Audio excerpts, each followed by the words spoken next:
नमस्कार दोस्तों, कैसे हैं आप सभी। स्वागत है आप सभी का आईएफएस के यूट्यूब चैनल पर। मैं दीपक सिंह हाजिर हूं आपके सामने सफलता और मेहनत के और संघर्ष के बात को बयां करने के लिए। इसमें हमारे साथ दिल्ली की कामाक्षी जुड़ रही हैं। कामाक्षी का ये खास नजरिया देखने को मिलेगा आपको कि उन्होंने केवल यूट्यूब के जो आईएफएस का ऑफिशियल यूट्यूब चैनल है वहां के इमोशन बैच से ही पढ़ाई कर कर केवल इन्होंने जेआरएफ स्कोर किया है। तो चलिए जानते हैं कि केवल इमोशन बैच से ही क्या जेआरएफ क्लियर हो सकता है, और इसी को बयां करने के लिए हमारे साथ जुड़ी हैं आज कामाक्षी। तो वेलकम कामाक्षी, और सबसे पहले आपको हार्टिएस्ट कांग्रेचुलेशन कि आपने केवल आईएफएस के यूट्यूब चैनल से ही एग्जाम क्रैक कर लिया, वो भी पढ़ाई कर कर।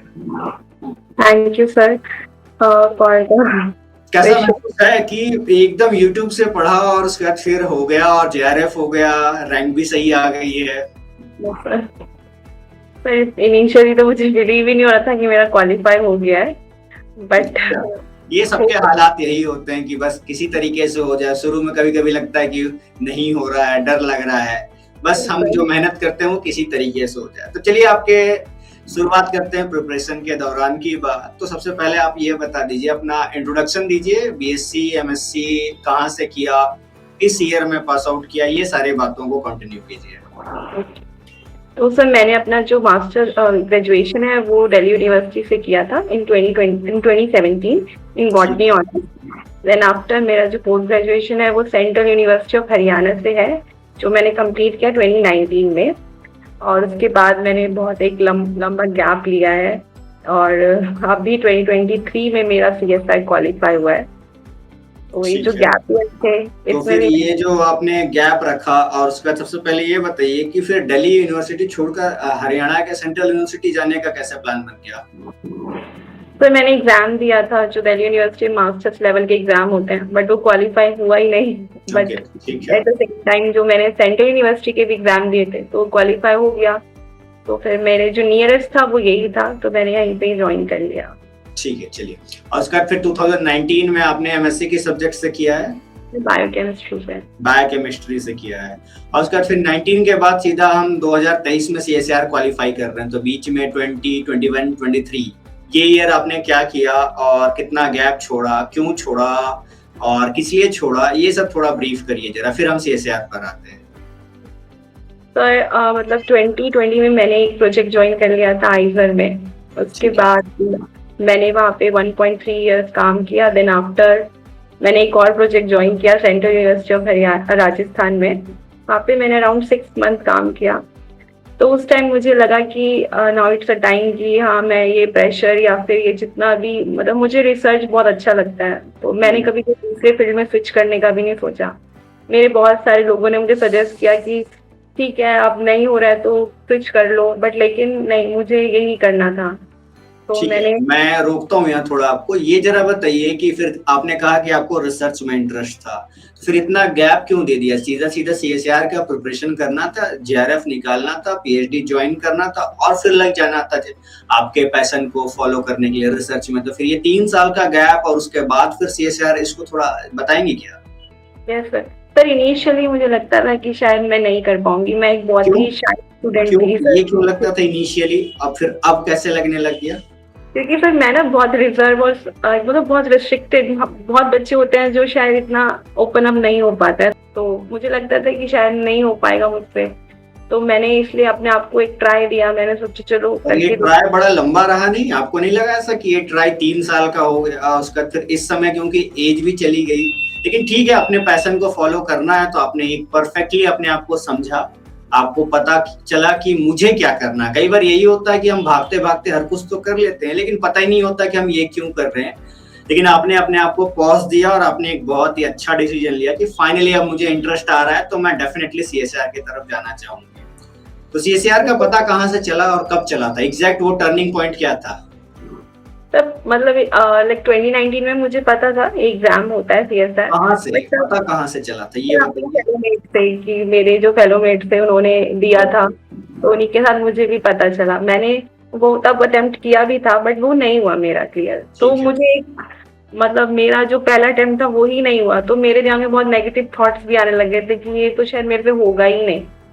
ओके, तो तो आप जरा ये बताएंगे कि फिर 2019 में पास आउट करने के बाद आपका क्लियर होने तक आपने कितने अटेम्प्ट दिए थे सीएसईआर के, और पढ़कर कितना दिया था, मतलब खुद से तैयारी कर या फिर आईएफएस के साथ जुड़कर प्रिपरेशन किया, उसके बाद कितनी बार सीएसईआर दिया, ये बताइए जरा। सर मैंने 2019 में एक अटेम्प्ट दिया था, उसके बाद 2022 में मैंने 2 अटेम्प्ट दिए। बट ठीक है। जो फर्स्ट अटेम्प्ट था उस समय मैं आईएफएस से मैं नहीं पढ़ती थी, बट अक्टूबर में मैंने आईएफएस से पढ़ना स्टार्ट कर दिया। अक्टूबर कौन से ईयर में? 2022 में। 2022 में आपने आईएफएस के साथ जुड़ना पसंद किया और आईएफएस परिवार का हिस्सा बन गई आप। उससे पहले 3 अटेम्प्ट आपने खुद से दिए थे सेल्फ प्रिपरेशन से? यस सर, सेल्फ प्रिपरेशन से या फिर ऐसे ही जो भी मतलब बुक्स से या कोई और अदर चैनल्स मैंने फॉलो किए। बट तब मैं आईएफएस से इतना नहीं पढ़ती थी, बट देन आफ्टर मुझे आईएफएस में मैंने थोड़ा इन्वेस्ट किया और मुझे रिजल्ट भी मिल गया। तो आईएफएस में आपने कहाँ से पढ़ाई की, मतलब पेड सब्सक्रिप्शन था, ऐप लाइव था, रिकॉर्डेड था, या फिर यूट्यूब चैनल था, या फिर ऑफलाइन था? सर मैंने सिर्फ यूट्यूब से पढ़ा और मैंने वहाँ से बुक परचेज किया जो क्वेश्चन बैंक था, बस मैंने इसी से अपनी प्रिपरेशन की है और इसी से ही मुझे रिजल्ट भी मिल गया है। आईएफएस से केवल यूट्यूब से आपने प्रिपरेशन किया था? वो कौन से बैच से, मतलब कहाँ से? यूट्यूब में कौन सा, इमोशन बैच या फिर जो लेक्चर चलते हैं वो केवल, या फिर आईएफएस के 2-3 चैनल हैं, बायो साइंस है, तो आप कहाँ ज्यादा अपना समय बिता रही थी यूट्यूब में? Sir most of the time तो मैं इमोशन बैच में इन्वेस्ट करती थी, बट जो लाइव लेक्चर्स होते थे मैं वो भी अटेंड करती थी। और अगर मेरे कोई बेसिक्स जो मेरे क्लियर नहीं होते थे तो मैं प्रीवियस बहुत सारी वीडियोस, बहुत सारा कंटेंट है उस पर ऑलरेडी, पीजी हर लेवल का कंटेंट मैंने पढ़ा है वहां से। कि अगर जैसे मेरा कोई कॉन्सेप्ट है जो मुझे नहीं समझ में आया, बट उसका यूजी लेवल पे भी एक वीडियो है, मैंने वहां से भी पढ़ा, पीजी से भी पढ़ा, तो जहाँ से इतना अच्छा ये जरा बता दीजिए कि जब आप सेल्फ प्रिपरेशन कर रही थी एमएससी पास आउट होने के बाद, फिर आप जुड़ी 2022 अक्टूबर में आईएफएस के ऑफिशियल यूट्यूब चैनल से, वहाँ इमोशन बैच से आपने पढ़ाई की। तो सेल्फ प्रिपरेशन में और आईएफएस के यूट्यूब चैनल से जुड़ने के बाद क्या डिफरेंस दिखा आपको? आपकी पढ़ाई में और आपके क्वेश्चन अटेम्प्ट करने में, या प्रिपरेशन में, या स्ट्रेटेजी में? ये डिफरेंस को आप ध्यान रखिएगा, ऐसी बातें आपको लेके चलनी है आगे।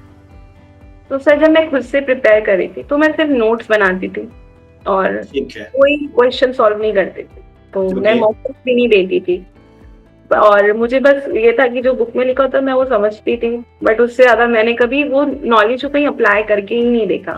मतलब कभी किया थोड़ा बहुत, इतना ऐसे रूटीनली नहीं था, कोई रूटीन नहीं था मेरा। ठीक है, सपोज मैंने बायोकेमिस्ट्री खत्म कर दिया तो मैं एक ही बार बायो का कोई बायोकेमिस्ट्री रिलेटेड क्वेश्चन सॉल्व किया।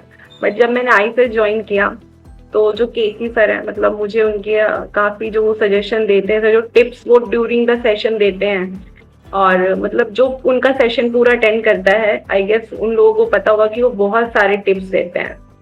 और मैं बहुत नर्वस हो जाती थी और मुझे लगता था, और मैं बहुत डर जाती थी, मुझे क्वेश्चन सॉल्व करने में मुझे लगता था कि शायद मैं गलत कर रही हूँ, मेरा ये थॉट है। तो मतलब आईएफएस ज्वाइन करने के बाद ये डर भाग गया क्या? यस सर, क्योंकि मुझे जैसे सर ने बताया, कुछ ट्रिक्स बताए कि जो क्वेश्चन सॉल्व करते हैं तो आप उसमें मतलब की वर्ड्स देखो कि क्या पूछ रहे हैं वो एग्जैक्टली उस क्वेश्चन को, पहले उसके मतलब आप ऑप्शंस को पढ़ो, कि क्योंकि ऑप्शन पढ़ते हैं तो हमें बहुत ज्यादा चीजें समझ में आती हैं कि वो जो क्वेश्चन है वो एग्जैक्टली क्या है, क्योंकि जिस तरह के ऑप्शन होते हैं हम उससे क्वेश्चन डिकोड कर सकते हैं कि वो एग्जैक्टली क्या पूछ रहे हैं हमसे। तो मैंने फॉलो किया। दूसरा, मैंने जैसे एक टॉपिक कवर हो गया, पहले मैं सिर्फ फाइनली एक पूरा से एक यूनिट प्रिपेयर करके क्वेश्चन करती थी, बट लेटर ऑन मैंने ऐसा नहीं किया।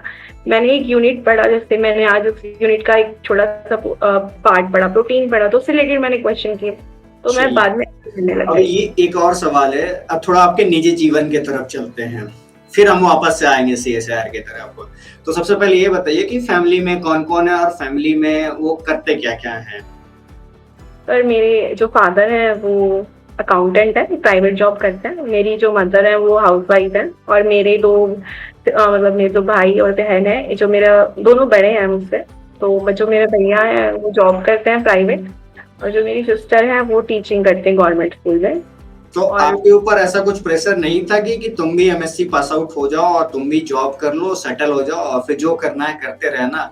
कई बार ऐसा प्रेशर होता है लोगों, प्रेशर बोला जाए कि मतलब एक आप अच्छे जगह पर स्टेबल हो जाओ, ये महीने के मतलब मैं बोलना चाह रहा हूँ। तो क्या आपके साथ ऐसा कुछ था या फिर आपको जैसा चाहिए था, आपको पेरेंट्स की तरफ से पूरी छूट थी, जो तुम्हें करना है वो करो? तो लाइक मतलब मेरे जो फादर थे वो चाहते थे कि मेरी सिस्टर ने बीएड किया था, तो वो भी ये चाहते थे कि मैं भी बीएड कर लूँ। बट लेकिन मैंने जब उन्हें समझाया कि नहीं, मुझे ये परस्यू करना है अपना, कि मुझे पीएचडी करनी है, तो वो उन्होंने मुझे ऐसे काउंटर नहीं किया, उन्होंने मुझे सपोर्ट किया। At the same time sir कि जो मेरे जो भैया और जो मेरी सिस्टर हैं, वो दोनों भी मतलब सेम बैकग्राउंड थे, उनका भी साइंस ही था और उन्होंने अपना बीएससी और जो किया मास्टर, तो वो लोग मेरा पैशन समझ रहे थे, मुझे उन्होंने सपोर्ट किया।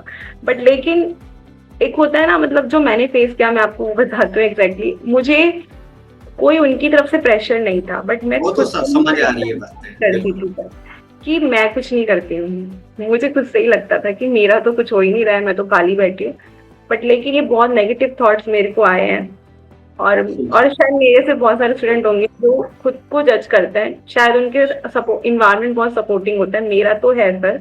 और बट लेकिन मैं खुद से ही डिमोटिवेट फील करती थी और खुद से ही मैं प्रेशराइज फील करती थी कि मैं क्यों? कुछ नहीं करती हूँ। ऐसा क्यों? क्योंकि सर मेरा थोड़ा गैप ईयर भी हो गया था, तो मुझे लगता था कि जिनका गैप ईयर हो जाता है शायद उनको कोई पीएचडी भी नहीं देगा अब। तो ओके, मेरे को लगता ये था। ख़यालात आप शायद निकाल दीजिए कि गैप होने के बाद कोई पीएचडी नहीं देता। आप ज़्यादा मैच्योर रहते हैं और आप बेहतर तरीके से और काम कर सकते हैं। तो ऐसा नहीं है कि ज़्यादा एज होने के बाद पीएचडी नहीं मिलती है। तो चलिए ठीक है, आप दूर हो गया ये गलतफ़हमी आपको। एक और सवाल है कि एमएससी मान के चलिए आपने 2019 में किया, तो लगभग 23 हो जाती है एज, 22-23। Yes sir. उसके बाद फिर आपके 3 गैप और मतलब 3 साल के गैप थे, फिर 2022 आ गया, तो लगभग आपके 26 हो गए, फिर अभी 27 या 28 पहुंच गए।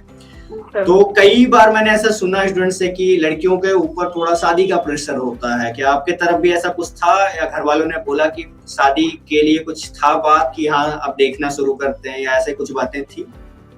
नहीं सर, ऐसा तो नहीं था मेरे ठीक साथ है, ये pressure मतलब नहीं इस तरफ से आप पूरी की पूरी फ्री थी, ऐसा कुछ नहीं था। चलिए परफेक्ट। वापस से अब थोड़ा हम सीएसएआर की तरफ से आते हैं। तो आईएफएस से जो आपने इमोशन बैच, जो आईएफएस का यूट्यूब ऑफिशियल फ्री चैनल है, इस फ्री चैनल के बारे में आपको कहाँ पता चला? मतलब ये इत्तेफाक कैसे हुआ और आप कैसे मुलाकात हुई आईएफएस के यूट्यूब चैनल से, फिर आपने प्रिपरेशन शुरू कर दिया 2020 अक्टूबर में? कुछ होगा ऐसा पॉइंट, वो पॉइंट क्या था? यस सर, जब मैंने अक्टूबर में स्टार्ट किया था, तो मैं टेलीग्राम पे एक चैनल ज्वाइन किया था मैंने, सीएसआर से रिलेटेड चैनल था वो। तो वहां पे बच्चे डिस्कस करते थे कि जो बच्चे अफोर्ड नहीं कर सकते हैं, तो वो लोग वहां से, इमोशन बैच है आईएफएस का, तो वहां से पढ़ सकते हैं।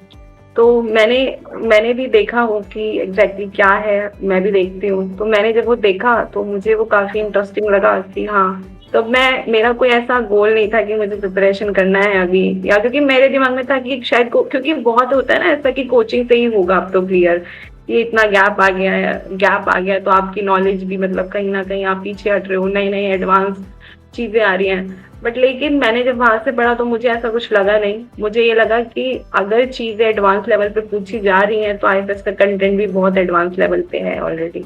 ठीक है, मैं थोड़ा और एक सवाल पूछता हूँ यहाँ पास तो, और जो एस्पायरेंट्स अभी दिसंबर को देने वाले हैं और जो एस्पायरेंट्स को ऐसा लग रहा है कि अफोर्डेबल नहीं है, कि इतना प्राइस भी हम नहीं दे सकते हैं पेड बैच में, तो जो इमोशन बैच से प्रिपरेशन करना चाह रहे हैं या जो पढ़ भी रहे हैं, उनके लिए आप क्या मैसेज देना चाहेंगे? आईएफएस वो भी कैसा है, वो चैनल प्रिपरेशन कैसी होती है, इन सबको थोड़ा उन एस्पायरेंट्स के नजरिए से बोलिए जरा। Yes sure sir. सर जो इमोशन बैच में जो यूनिट कवर करी गई है, एक्चुअली जो यूनिट उन्होंने कवर किया, मतलब जो एक बहुत सेलेक्टिव यूनिट कवर किए हैं, ये बहुत अच्छी यूनिट्स हैं, ये आपको हमेशा हेल्प करती हैं। इकोलॉजी, इवोल्यूशन, मॉलिक्यूलर बायोलॉजी, जो ये यूनिट्स हैं, इन सेल बायोलॉजी, प्रांशु सर जो पढ़ाते हैं सेल बायोलॉजी, मेरा सेल में सर बिल्कुल कोई इंटरेस्ट नहीं था। इवन मुझे लगता था कि मेरी सेल बायोलॉजी इतनी अच्छी नहीं है, हाँ, बट बॉटनी मैंने वालों को ये लगता ही है, मोस्टली लगता है, वो जो भी ग्रेजुएशन या एमएससी करते हैं सेल बायोलॉजी से डरते हैं, इम्यूनो से हाँ, तो डरते हैं। मैं डरती थी, तो मैंने जब लेकिन जब मैंने प्रांशु सर की सेल बायो के लेक्चर लिए, तो मेरे बहुत अच्छे, क्योंकि वो बिल्कुल बेसिक से जीरो से स्टार्ट करते हैं। अगर आपको सेल भी नहीं पता तो वो आपको ये भी बता देंगे कि सेल क्या होता है। वो बहुत बेसिक से स्टार्ट करते हैं। तो जो यूनिट कवर करी गई हैं वो बहुत इंपॉर्टेंट यूनिट्स हैं, उससे बहुत ज्यादा पोर्शन कवर होता है तो ये टीएसआर। प्रिपरेशन के दौरान जब आपने इमोशन बैच से पढ़ा तो कितना आपको फ्रूटफुल लगा, और क्या आप किसी को सजेशन देना चाहेंगे कि वो भी बिना पैसे दिए आईएफएस से जुड़कर ये कंटेंट लेकर अपने मुकाम और मंजिल को हासिल करें? पर जो अफोर्ड नहीं कर सकते, डेफिनेटली मैं उनको ये बोलूंगी कि आप ये फॉलो अप कर सकते हैं। बट अगर आप अफोर्ड कर सकते हो और आप पैशनेट हो तो आप ज्यादा टाइम इन्वेस्ट कर सकते हो। अगर अपना तो आप एक आईएफएस का सब्सक्रिप्शन ले लो, क्योंकि लेकिन आपने तो आईएफएस का सब्सक्रिप्शन नहीं लिया, तो फिर आप कैसे बोल सकती हैं? सर क्योंकि मुझे रियलाइज हुआ, लेट रियलाइजेशन है ये मेरा, कि ओके, अगर इनिशियली वो ले लेती मैं तो शायद, अगर मैं मुझे मतलब YouTube देख के शायद समझ आ गया हो कि यहाँ क्वालिटी जो चल रही है ऐप में, फिर किस लेवल पर बातें चलती होंगी या पेड सब्सक्रिप्शन में। तो कंटेंट तो वही रहता है, मैं आपको एक बात क्लियर कर दूं, क्वालिटी भी वही रहती है, टीचर उतना ही इंटरेस्ट से पढ़ाते हैं, कहीं आपको लैग नहीं मिलेगा, आप डाउट पूछ सकते हैं। तो ये बात तो दोनों जगह एक ही है। बट आईएफएस की फैमिली ये सोचती है कि जो अफोर्ड कर पा रहे हैं वो जहां जुड़ना चाहे उनकी मर्जी है, जो नहीं कर पा रहे हैं उनके लिए वह आईएफएस की फैमिली सोचती है। ठीक है, एग्जाम की तरफ हम आते हैं। जब आपने सीएसआर एग्जाम इस बार दिया तो ए बी सी में कितने कितने क्वेश्चन दिए, कि मतलब अटेम्प्ट कितने कितने किए थे? तो जो पार्ट ए था उसमें मैंने अराउंड 7 क्वेश्चन ही किए थे, क्योंकि मैं जितना बढ़ के गई थी मैंने सिर्फ उतना ही अटेम्प्ट किया। ये जरूरी है। ठीक है, चलिए आगे। और बाकी जब अटेम्प्ट करने से पहले सर का एक एग्जाम मैपिंग सीरीज आती है केसी सर की, तो उन्होंने उसमें तरीका बताया था कि किस तरह से आपको क्वेश्चंस को अटेम्प्ट करना है, कितने क्वेश्चन आप किस सेक्शन में करोगे तो आप एक सेफ जोन में रहोगे। तो उन्होंने कहा था अराउंड 26-30 क्वेश्चन आप पार्ट बी में अटेम्प्ट करो, और जो पहले आते हैं आपको जितना आप 100% श्योर हो वो क्वेश्चन पहले अटेम्प्ट करो, फिर उसके बाद आप वो क्वेश्चन देखो जो 50% श्योर हो, क्योंकि आपको थोड़ा सा रिस्क लेना पड़ता है। और मुझे जो एक पॉइंट लगता है कि ड्यूरिंग द एग्जाम बिल्कुल पैनिक मत करो। तो आपने कितना कितना किया, ए में कितना किया, बी में कितना किया? सर ने तो स्ट्रेटेजी डेफिनेटली बताई, क्योंकि उनको पता है कि कैसे कैसे अटेम्प्ट करना है। अपनी स्ट्रेटेजी जरा बताएंगे क्या? सर मैंने ए में तो 7 ही किए थे, बी में जो मैंने जब अटेम्प्ट किए तो मुझसे सिर्फ मैक्सिमम 17 क्वेश्चन हो रहे थे जब, क्योंकि हाँ क्योंकि मेरा था। बट लेकिन मुझे था कि सर ने बोला था कि 50% भी अगर आपको आता है तो आप रिस्क ले सकते हो, तो मैंने थोड़ा अपना लेवल बढ़ाया। तो जितना भी मैंने बहुत काम डाउन होके 26 क्वेश्चन अटेम्प्ट कर दिए। कितने? 26 फिर 26 किए, मतलब 18 लगभग आपने अपने जितने फुल नॉलेज थे उससे किए श्योरली। फिर आपने उस लेवल को बढ़ाया, क्योंकि सर की स्ट्रेटेजी वो डेफिनेटली ये कारागार होती है, और वो हुई भी। आप रिजल्ट आपके सामने है, तो आपने 26 पहुंचाया। और सी पार्ट में कितना किया? सर पार्ट सी में मैंने अराउंड 21 क्वेश्चन किए थे। ओके, मतलब शुरुआत में कितना किया था, या फिर रिव्यू करने के बाद, या एक ही बार में 21 कर दिया? सर पहले मतलब मैंने क्वेश्चंस पढ़े, तो जो मेरे से 1 गो हुए वो मैंने 1 गो में किए, और जो नहीं हुए उनको मैंने सेव करके फिर दोबारा से री-अटेम्प्ट पहली बार में लगभग कितने बनाए थे सी पार्ट में केवल, मतलब शुरुआत में, जो दोबारा देखने वाले नहीं, पहली बार में केवल? सर मैंने फर्स्ट टाइम में अराउंड 16 क्वेश्चन अटेम्प्ट कर लिए थे, क्योंकि उसके बाद फिर आपने दोबारा रिव्यू किया और 21 तक पहुंचाया। अब गलती कितने कितने हुए ए बी में, अगर आपने रेस्पॉन्स शीट से मिलाया और आंसर की से मिलाया, तो आप बताना चाहें तो चलिए बता दीजिए। सर जो मेरा ए पार्ट था उसमें मेरे 4 क्वेश्चन ठीक हुए थे। ठीक है। और बी पार्ट में मेरे अराउंड 16-17 क्वेश्चन ठीक थे। उसके बाद जो मेरा सी पार्ट था वो मेरा टर्निंग पॉइंट था, उसमें मेरे बहुत अच्छे लाइक अराउंड 17-18 क्वेश्चन मेरे ठीक हो गए थे। मतलब मैं ये बोलना चाहूंगा कि आपने जो शुरुआत में पूरे अपने नॉलेज से किया था वो ज्यादा सही हो रहे थे, या फिर ऐसा था कि जो आपने सेकंड रिस्क लिया उस रिस्क वाले कितने सही हुए थे? कुछ इस पे डिफरेंशिएट करेंगे क्या? सर मुझे जितना मुझे समझ में आया, जो मैंने रिस्क से किए थे उसमें से भी लाइक अगर मैंने 50% में से मेरे 25% रिस्क वाले भी सर ठीक हुए थे। चलिए परफेक्ट। तो फिर आपका रॉ डेटा 200 नंबर में से कितना बना था, आपको याद है? वो जो नंबर रेस्पॉन्स मैच कराने के बाद आता है, आप बताना चाहेंगे जो बताइए। तो मेरे अराउंड मतलब मेरे बने थे 92 के अराउंड बने थे सर मार्क्स। ठीक है, फिर फिर रैंक कितना बना? सर मेरा 191 रैंक आया है। जेआरएफ मतलब यूजीसी जेआरएफ मिला होगा आपको। ठीक है, और उसके बाद फिर परसेंटाइल कितने थे? सर मेरा परसेंटाइल था 96.99 समथिंग करके। ठीक है, चलिए परफेक्ट है। और उसके बाद फिर आपका ये स्कोर आया, तो जिस दिन स्कोर कार्ड आया था तो मन में ये उलझन चल रही थी कि इतना में होगा नहीं होगा, या मेरा ही रिजल्ट है, इतना कैसे आ गया, क्या चल रहा था? या फिर मैंने मेहनत की है तभी आया है, या फिर मुझे पता ही था कि इतना ही लगभग आने वाला है? क्या था इसमें से ऑप्शन आपके मन में? सर एक्चुअली जब सर ने क्वेश्चन डिस्कशन हुआ था आफ्टर एग्जाम, इवनिंग सेशन थोड़ा टफ भी था as compare to morning session. तो आपका मॉर्निंग में था या इवनिंग में था? में था सर मेरा। हाँ, इवनिंग शिफ्ट था। ओके ठीक है, इवनिंग में तो आप टफनेस का शिकार हुई है ऐसा हाँ लग रहा सर। है। चलिए ठीक है। मैंने सर को उस दिन सर का केसी सर का एक सेशन चल रहा था, तो मैंने सर को पर्सनली मैसेज किया था उनकी लाइव सेशन पे। तो सर ने मुझे मतलब मैं बहुत अनश्योर थी कि मेरा होगा, पर सर ने कहा था कि इस पे आपका जेआरएफ पक्का होगा। तो मैं तो बिल्कुल भरोसे बैठी थी कि हो ही जाएगा। तो फिर जिस दिन फिर वो रेस्पॉन्स शीट आया तो आपने ये YouTube लाइव में पूछ लिया सर से, जिस दिन फाइनल रिजल्ट आया तो फिर कितनी खुशी हो रही थी? ऐसा कुछ उछलना पसंद किया? सर मैं तो मतलब मुझे बहुत उस दिन मेरे को थोड़ा रोना आया, बट लेकिन उसके बाद मैं काफी नॉर्मल हो गई। खुशी वाले रोने थे, ठीक है, उससे पहले दुख के रोने थे, अब खुशी के रोने चाहे कुछ भी हो जाए दोनों में ही है। तो आपने फाइनली रिजल्ट देखने के बाद खुशी के आंसू बहा दिए, राइट? पेरेंट्स का क्या रिस्पॉन्स था, मतलब क्या चेहरे पर कैसी रंगत थी? सर वो भी बहुत ऐसे बहुत खुश थे, क्योंकि उनको ये था कि आप बहुत मेहनत कर रहे हो, तो आपको रिजल्ट मिला है एट द एंड कि आपने तो फाइनली पिताजी ने क्या लाइन कहा था, कुछ याद है? सर मेरे पापा ने तो एक ही लाइन बोली थी कि तुमने पढ़ा है तो रिजल्ट मिल गया, तुमको नहीं पढ़ते तो नहीं मिलता। शाबाश, ये तो होता ही है। अगर आपने पूरी मेहनत की है एग्जाम से पहले 6-8 महीने जो भी की है तो डेफिनेटली रिजल्ट मिलेगा। आप एक दिन में तीर मारना चाहोगे तो शायद ना हो पाए, तो रिजल्ट आपको मिल गया। चलिए, फिर आईएफएस में आपका जब जुड़ी आप, तो आप फ्रूटफुल कितना रहा क्या, और कैसा कैसा मतलब आपको लगा कि ये परफेक्ट जगह है, इसके बारे में थोड़ा सा बताइए ताकि और भी बच्चे हमसे जुड़ सकें। सर जो मेरा गेट 2020 बताइएगा आपको कैसा लगा प्रिपरेशन के बाद? हाँ जी सर, जो गेट 2023 था ना, मैंने उसकी प्रिपरेशन भी आईएफएस से ही की थी, तो वो भी मेरा क्लियर हो गया था। अच्छा, तो वो भी आईएफएस के यूट्यूब चैनल से ही हुआ था? वो भी मैंने वहीं से। परफेक्ट। गेट 20 मतलब गेट भी आपको एक बम्पर के जैसा मिल गया, फिर सीएसईआर जेआरएफ भी मिल गया, ठीक है। चलिए, तो बाकी स्टूडेंट्स से आप क्या कहेंगे कि वो जुड़े आईएफएस से या कैसा चाहती हैं आप? मैं तो सबको यही सजेस्ट करूंगी कि आप आईएफएस से जुड़ो और अच्छे से फॉलो अप करो। वो जो भी बोलते हैं उसको फॉलो अप करोगे तो डेफिनेटली आपको रिजल्ट मिलेगा। और ऐसा नहीं है कि आईएफएस सिर्फ खाली आपको स्टडी या फिर खाली पढ़ाई के उसमें ही हेल्प करता है, वो आपको मेंटली भी सपोर्ट करता है। बहुत बारी मेरा मेंटल ब्रेकडाउन भी हुआ है कि मेरा तो कुछ नहीं हो रहा है, तो मैंने तो बहुत आईएफएस ने आपको कैसे मदद किया, ये वाले पॉइंट को थोड़ा बताएंगे क्या? मेंटली कैसे आपको स्टेबल किया? कि मेरे को एक था कि मेरा गैप ईयर है, तो जिनका गैप ईयर होता है उनके पास एक अलग ही प्रेशर होता है कि यार हमारा तो गैप ईयर हो गया है, हमारा कैसे क्वालिफाई हो, अब हो भी गया तो हमें डबल चीजों को फेस करना पड़ेगा, ऐसा हमें लगता है।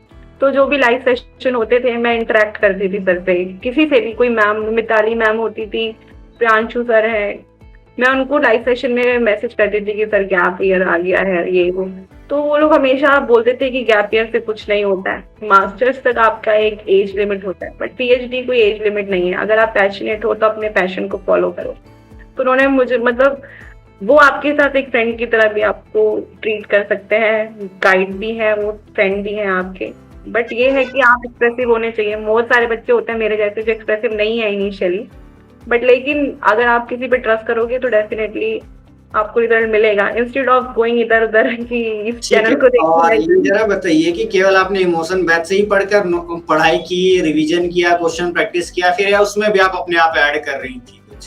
सर मैंने इमोशन बैच के साथ वो उनका जो ये क्वेश्चन बैंक था वो भी लिया। हाँ, मतलब बस इसके अलावा कुछ और कहीं से एक्स्ट्रा किसी बुक को पढ़ लो और कुछ फॉलो कर लो?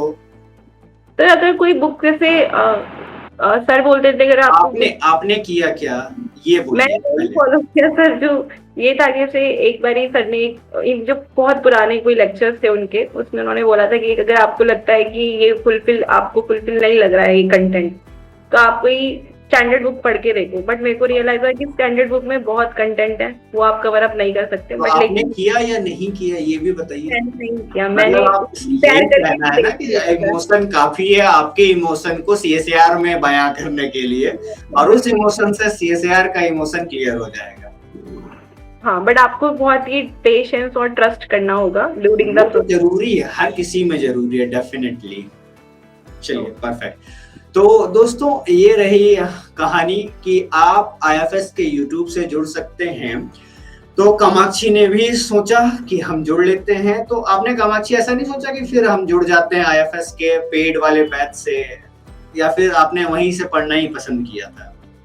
सही, मैंने सोचा था पेड में भी, और मैंने ट्राई भी किया था। बट तो फिर लेकिन क्या हुआ? जो आईएफएस का मैंने जब कांटेक्ट किया उनको, तो उन्होंने मुझे यही सजेस्ट किया कि ऑलरेडी आपका काफी टाइम जा चुका है और आप नए सेशन में ज्वाइन करना।